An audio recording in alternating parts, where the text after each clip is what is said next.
And I'm glad you said that because in my case, what I'm coming around to time management.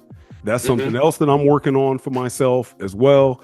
But I'm hearing that as kind of really the foundation of what you're saying. You have to allot that time. Yes. So, what would you guess in terms of, again, given a recommendation, do you think a guy should put on his calendar an hour every 3 months, put it down? I use an app called To Do, whatever it is, make an appointment. Because this is what I'm doing when I schedule my weeks now. I try to Hmm. make an appointment with myself, whether it's an hour a week, of this is how I plan Okay. my week to go. So, similarly, do you recommend a guy maybe schedule an hour? Do you think a half hour every month? Now remember, How, all this is going to be relative to what kind of data storage that they need. If you have a ton of pictures, well, now you have to go to a cloud. You have to you'll eventually. Organization is a living, breathing thing. yeah. You can set a schedule, then you have to tweak it. First time you get started, you're gonna need more time. So yeah, the Once you get the building is going to system, take longer. exactly. So once you get that foundation situated, the time is going to be less. But definitely, to your point, very good point. If you were into the process of doing so many things on a scheduled basis, send you a reminder, a calendar. Hey, back up the system. Back up the system. If you have Alexa, you have Google, all Mm, of that stuff. Tell her to remind you. mm, It comes on your cell phone. It comes in your, hey, reminder. Hey, don't forget to back it up. Whatever, yeah. and get into those types of frequencies. You got Outlook, you have all these different things. Set up a recurring message. Boom, boom. Keep telling you. And you get in the habit of, I need to snooze it because I didn't do it. Right. Don't just kill it. You know what? We're working smarter, not harder. So that reminder is there for a reason. So set up a reminder that's going to say, and to your point, maybe an hour is a good starting point. That will be a lot of time initially. You're going to see all I need to do is back, because every month you should be backing up. Yeah. Every month you back up, and what do? You already in the folder. Yeah. Drag and drop. Boom. How much is that going to take? Oh, I Right. need to go to, I need to take a quick break. Oh, I got to go here. Drop it. Boom. You come back, it's done. It's done. You're not going to see it's going to take that much time when it comes to electronic stuff. When you get Right. the other things, have yourself, if you have, highly suggest you have an area that's you're setting up as an office-like area. It could be a desk in a foyer. It could be somewhere. It could be your island or whatever. Have yourself something that you're keeping incoming mail.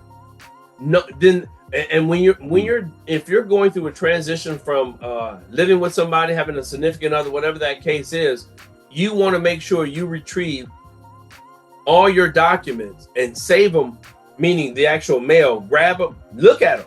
Don't just throw them away. Open up Yes. every piece. What is this? What is this? What is this? So that you are familiar with what actually is coming to you, and then you start creating your folder structure. But once you have it set up, you put in, hey, I got this from the mailbox. I don't have time to look at it. Inbound. I processed it. Okay, what do you need to do? Sometimes write a note on it. If you've written a note on the piece, one of the things I do is say, hey, keep, meaning I need to keep this piece of paper Mm-hmm. and I need to file it again somewhere else. Inbound needs to be processed, and then once it's processed, get rid of it. Or do Good. whatever. If you're going to trash it, if it says keep, scan it, do whatever, stick it somewhere. Put it in a necessary folder. You're going to be adding stuff. If you have a house, if you have, as you mentioned, rent, you have to have your rent lease. When you have rent, have all of your maintenance requests in there. The reason you do that is because that lease says something about maintenance requests. Anytime you put in some kind of correspondence with them, make sure you keep files of that until you leave there, because apartment complexes or rental properties or land contracts, whatever, they'll stiff you because they're looking out for themselves. You're going to tell me that? Don't. Yes. Make sure you have all the necessary tracking. Text it. Don't always verbal it. I used to work at General Motors. They had a thing they called AVOs, avoid verbal orders. Hey, if you tell me something on the phone, I'm gonna back that up with a text message or an email confirming, hey, on our conversation we had on blah blah blah blah blah, you mentioned blah blah blah blah blah. Is that accurate? And that's also a matter of, this is the same for work. That's also a matter of, once you put that out there and they say, you're asking them a question, is this valid? If they don't answer, you don't do it. Mm. You didn't confirm it, so Right. I'm not doing it. And you put on there, please confirm, will not proceed. Things like that. And again, just covering yourself. This is a lot of information to go through, but even this is going to sound crazy, but we need to worry about our budgets from time to time, especially when these types of transitions, right? Yes. So Yes. one of the things is have yourself a spot back to the organization or being that says receipts.